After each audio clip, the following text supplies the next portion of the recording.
الناس اللي بتحب تسلق اللحمه وبعد ما تسلقها عايزه تديها طعم او تعمل لها حاجه كده تخليها مختلفه وتبقى حلوه، الفيديو ده ليكم. هنا سلقت اللحمه كان بقى عليها ربع ساعه بالظبط واللي هي خلاص هتستوي. فهنعمل ايه؟ هننزل بمعلقتين من الزيت او سمنه ونص معلقه من السكر، وهننزل عليهم باللحمه المسلوقه بتاعتنا.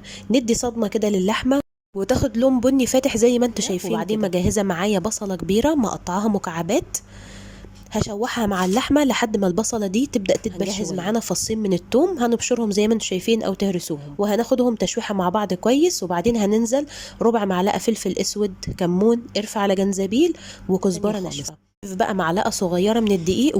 طبعا الدقيق بقى هيمسك الصوص بتاعنا وهيخليه كده ليه نص من الميه. اقلب وبعدين هكمل بشوربه اللحمه. طبعا شوربه اللحمه انا مبهراها ومملحاها كويس. نغطيها بقى ونسيبها لحد ما تكمل سواها وتلاقوا الصوص وصل للدرجه اللي انتوا شايفينها اللحمه بالبصل اللي احنا عملناها دي.